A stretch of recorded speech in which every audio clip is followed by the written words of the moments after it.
انور صاحب کا بھی اس میں پوائنٹ شامل کر لوں. انور صاحب، ریمیٹنس اور سرمایہ کاری، اگر ان دو چیزوں پہ اگلے سٹیپ پہ ہم نے کام کرنا ہے، کیا اس کے لیے بھی ہمارے پاس پالیسی ہے یا ابھی ہم صرف انتظامی اصلاحات پہ کھڑے ہوئے ہیں؟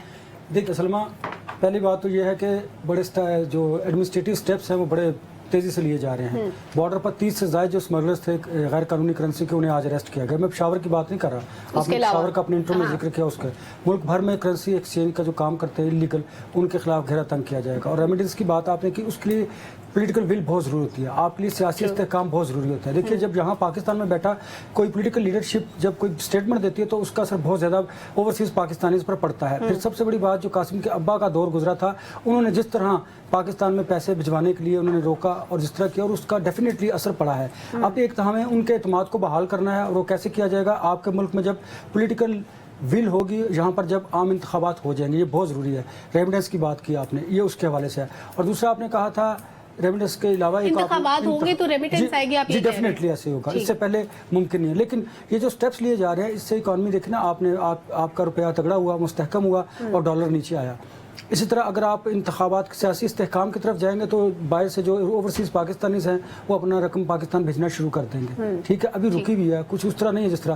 ایک اور بات آپ کو بڑی امپورٹنٹ بتانے لگوں کہ جو معاشی صورتحال مزید بہتر کیسے ہوگی. فرینڈز آف پاکستان جو ہیں وہ اب آپ آنے والے دنوں میں دیکھیں گے پاکستان میں انویسٹمنٹ کریں گے، اس پر بھی کام کیا جا رہا ہے. اور اوورسیز پاکستانیوں کو بھی اعتماد دیا جا رہا ہے. یہ سارے جو کام ہے کیے جا رہے ہیں، لیکن دیکھیے اس کے رزلٹس آپ کو آہستہ آہستہ آئیں گے. جو بیرونی سرمایہ کاری ہے، ڈیفینیٹلی اس کے لیے آرمی چیف اور جو ہمارے نگران سیٹ اپ ہے وہ کام کر رہا ہے. وہ آئیں گے جب آپ کے یہاں سیاسی استحکام آئے گا، ریمیٹنس بڑھنا شروع ہو جائیں گے. اسی طرح اب جو انتظامی آپ نے سٹیپس لیے ہیں اس کا آپ نے دیکھ لیا رزلٹ کتنا فوری انسٹنٹ انرجی آپ کو ملی ہے کہ روپیہ مستحکم ہوا اور ڈالر نیچے آیا ہے. اس طرح اگر آپ سٹیپ بائی سٹیپ میجرز لیتے رہیں گے تو جو اکانومی کی صورت ہے یعنی اس پالیسی کے بعد اگلی پالیسی بھی ہمیں پہلے سے ڈیفائن کر کے رکھنی ہوگی. اور آپ کہہ رہے ہیں کہ جو ہماری ریمیٹنس ہے وہ ہمارے انتخابات کے ساتھ مشروط ہے. ذوالفقار صاحب، ایک تو بی کیٹیگری کی جو کمپنیز تھی وہ اب ختم کی جا رہی ہیں، اب یا تو وہ ضم ہو جائیں گی بڑی کمپنیوں کے اندر یا بند ہوگا.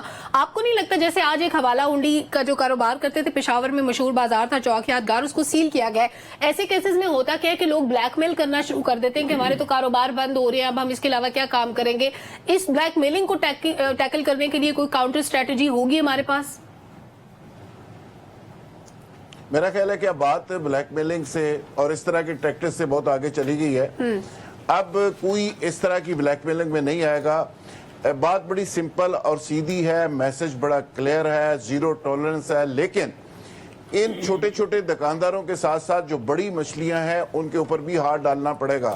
مثال کے طور پہ ایف بی آر کے کچھ لوگ ہیں، کچھ اسٹیٹ بینک کے لوگ ہیں، کچھ وزارت خزانہ کے اندر لوگ ہیں جو ماضی کے اندر جنہوں نے ڈالرز کے اوپر اربوں روپیہ بنایا ہے، وہ سارے کے سارے میں مان ہی نہیں سکتا ان کے نام ہمارے اداروں کے پاس موجود نہ ہوں. ان کو آپ پکڑیں، 5 منٹ کے لیے ان کو پکڑ کے رکھیں، سارے کے سارے پیسے برآمد ہو جائیں گے. آپ کے خزانے کے اندر فرق اس وقت پڑے گا جب اس طرح کے لوگ آئیں گے جنہوں نے سٹا کیا، جو یہ مافیاز تھے، جن کے پاس پیسہ پڑا ہوا ہے اور جنہوں نے اس ملک کی کاسٹ کے اوپر اور آپ کی اور میری عوام کی کاسٹ کے اوپر اور ملک کی عزت کی کاسٹ کے اوپر یہ کھیل کھیلا.